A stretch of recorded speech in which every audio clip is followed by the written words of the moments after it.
Hi guys, welcome to my YouTube channel. My name is Val and welcome to day 3 of our 200 days of Psalms.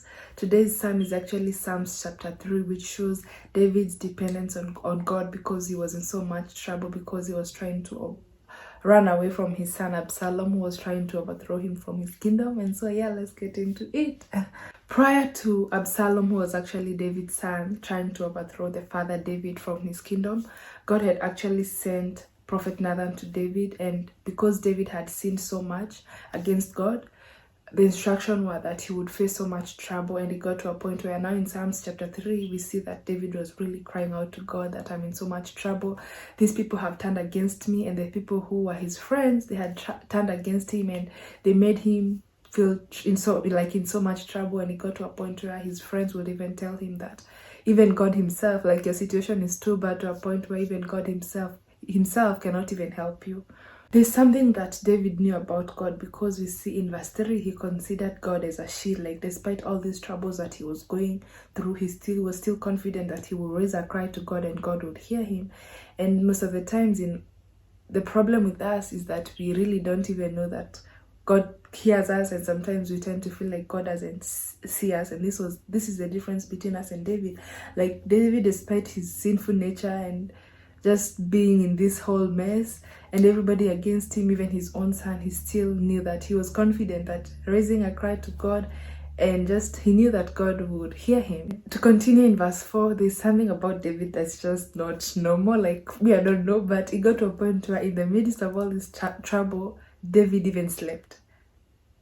There's somewhere in Psalms that talks about that he gives sleep to those that he loves. I can't remember where, but this means that you can be in the midst of trouble, you can be in the midst of confusion, in the midst of there's just so much mess, and God gives you sleep because of him blessing you. It's a blessing to God for God to give you sleep in the midst of our troubles, in the midst of things that we don't understand, in the midst of sorrow. For David, it was actually trouble, and God gave him, he slept in the midst of his trouble. So it is a blessing for God to give us sleep in that in our seasons of distress, and sometimes we actually take that for granted. So we need to consider that as a blessing, because we saw David was pretty confident in God that he would even sleep in the midst of his troubles.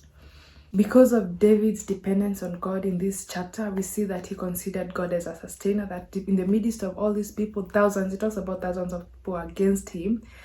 In the midst of all these thousands being against him, he still was confident that God will sustain him. He still knew that all these troubles will come to an end. My question to you is, what is that one thing that you have decided that it is bigger than God? And you see, in the case of David, he knew his God. So for us, we really need to get to a point where we are pretty confident that in the midst of our trouble, we know who is our sustainer. We know who our eyes are fixed on. Because we see David, like, in the midst of all these things, he still fixed his eyes on Jesus. And towards the last verse of the chapter, we see David talks about salvation belongs to God. There's an understanding that he had that God will constantly save his people, and that his hand will always be on his people. We need to get to a point where we understand God, because even I think it should be in Proverbs that talks about my people perish because of lack of understanding. Understanding of who God really is actually, it's a blessing. It's a blessing to have an understanding of who God is, because sometimes we tend to misunderstand God. We tend to misinterpret him because of what he's doing in our lives. And just to wrap it up, in this chapter we see David looking for preservation and victory in Jesus. We also need to get to a point where we know that our preservation, our sustaining power, our victory is actually in Jesus and not in human help. We just need to understand who God is for ourselves, and I think David is a pretty good example in that area. And so yeah, thank you so much for watching.